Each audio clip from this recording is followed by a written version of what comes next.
Assalamualaikum warahmatullahi wabarakatuh. Hai, apa kabar?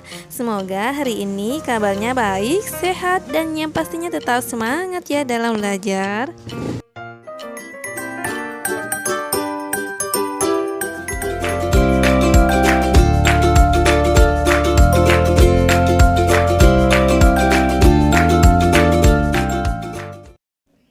Pembahasan kita hari ini yaitu mengungkapkan gagasan, perasaan, pesan dalam bentuk puisi rakyat secara lisan dan tulis dengan memperhatikan struktur, rima, dan penggunaan bahasa.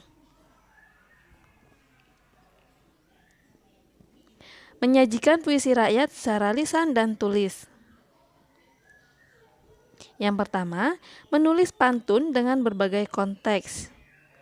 Adapun langkah-langkah dalam menulis pantun, yang pertama yaitu tentukan ide yang akan disampaikan. Kemudian yang kedua, menata ide menjadi dua larik. Yang ketiga, memilih kosakata yang di akhir dengan bunyi seperti dua larik. Kemudian yang keempat, membuat larik sampiran dari benda atau kondisi yang tidak berkaitan langsung dengan isi. Yang kelima, menata kembali kalimat atau larik dengan rima dari kosakata yang berirama sama. Kemudian yang keenam, menata pantun secara logis. Ini adalah contoh bagaimana cara membuat pantun. Yang baris pertama dan baris yang kedua kita kosongkan. Kita buat dulu baris yang ketiga dan yang keempat. Kalau hidup bekerja keras, kelak hidupnya menjadi sukses. Nah, kemudian kita cari kosakata dengan bunyi akhir yang sama secara utuh, yaitu keras. Nah, kita pilih yaitu beras, keras, beras, teras, dan waras. Kemudian ke baris yang keempat, yang terakhir yaitu sukses. Nah, kita pilih kosakatanya yang sama yaitu akses, meses, resis, dan abses. Contohnya, mengaku sebagai pejabat teras menolak hadir saat reses. Kalau hidup bekerja keras, kelak hidupnya menjadi sukses. Selanjutnya, langkah-langkah dalam menulis gurindam dan syair itu sama dalam langkah membuat pantun, hanya saja perlu disesuaikan dengan syarat gurindam dan syarat syair. Kalian masih ingat tentang gurindam, bahwa gurindam itu sendiri tersusun lebih dari satu bait. Pada baris pertama, sebuah gurindam berisi tentang persoalan ataupun syarat, sedangkan pada baris kedua berisi sebuah jawaban dari persoalan yang ada pada baris pertama. Jadi, pada gurindam tiap barisnya bersajak A, atau B, dan seterusnya. Gurindam juga hanya terdiri dari dua baris, tidak lebih dari tiap baitnya. Gurindam itu sendiri memiliki jumlah kata pada per baris hanya sekitar 10 kata saja. Gurindam biasanya berisi sebuah nasihat hidup, dan setiap baris gurindam mempunyai hubungan antara sebab akibat.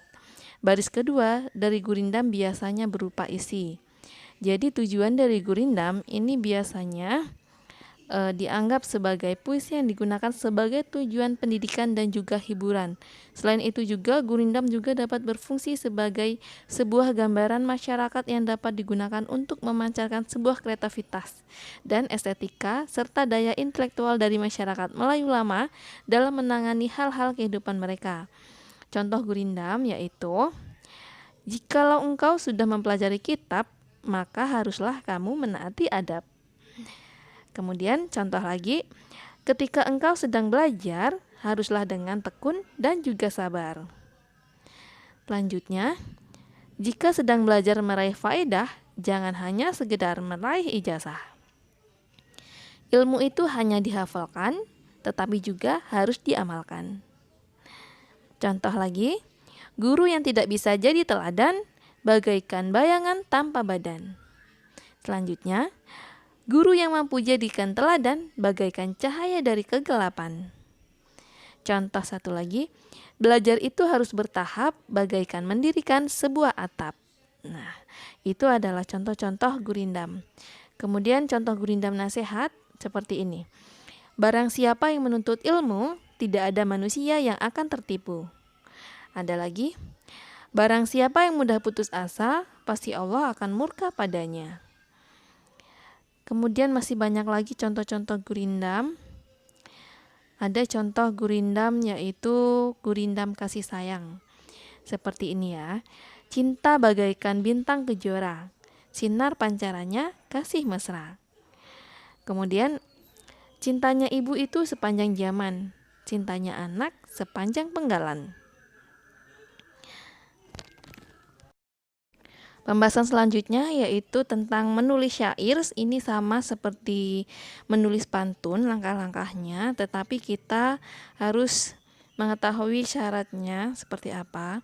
Nah, pada umumnya syair ini biasanya digunakan untuk menggambarkan suatu hal yang lumayan panjang seperti cerita, nasihat, agama, cinta, dan lain sebagainya. Oleh sebab itulah yang menjadikan bait dalam syair biasanya banyak dan panjang. Contoh syair pendidikan, dengarkan ya. Dengarlah wahai anak Anda, rajinlah belajar sepanjang masa. Ilmu tiada pernah habis dieja, sebagai bekal sepanjang usia. Kemudian bait kedua, dengan ilmu engkau terjaga, dari suramnya waktu dan masa. Cemerlang akan senantiasa, menyinari dirimu di masa dewasa. Ciptaan Gina Hayana. Nah, ini adalah contoh syair. Jadi syair ini memiliki 2 bait syair yang masing-masing bait terdiri dari 4 baris dan bersajak A, A, A. Meski jika dilihat sekilas hampir mirip dengan ciri-ciri pantun, tapi syair ini memiliki perbedaan yang jelas. Jika diperhatikan dari contoh yang tadi, bait yang pertama dan 2 syair tidak berfungsi sebagai sampiran. Jadi semua baris berfungsi sebagai isi. Makna syair pendidikan yang tadi secara umum, syair pendidikan berisikan untuk para pelajar khususnya tentang pentingnya belajar dan mencari ilmu. Pada bait pertama, pengarang memberikan nasihat agar tidak pernah berhenti belajar dan menuntut ilmu. Selanjutnya pada bait kedua dijelaskan sebagaimana manfaat ilmu untuk kehidupan dan masa depan. Contoh syair, ada contoh syair agama yaitu, janganlah engkau berbuat maksiat, janganlah engkau berbuat jahat, segeralah engkau bertobat agar selamat dunia akhirat.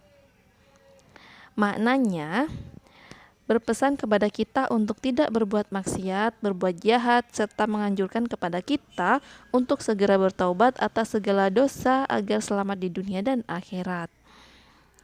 Maknanya, secara umum berisikan pesan kepada pembaca untuk bertobat. Setelah bertobat, berbuat salah, mengingat kita di dunia ini berstatus sebagai makhluk ciptaannya yang lemah, maka meminta bantuanlah kepada penciptanya untuk menggapai surganya. Kemudian ada lagi contoh syair nasihat pendek. Inilah gerangan suatu madah, mengarangkan syair terlalu indah, membetuli jalan tempat berpindah, di sanalah itikat diperbetuli sudah. Maknanya, menjelaskan bahwa syair yang dibuat itu berisikan nasihat bagaimana cara orang ini menjalani kehidupan di dunia. Contoh ada lagi contoh syair persahabatan. Nah, aku sedih kau menghibur, aku kecewa kau membuatku senang, dan bila aku tak bisa kau pun mengajari.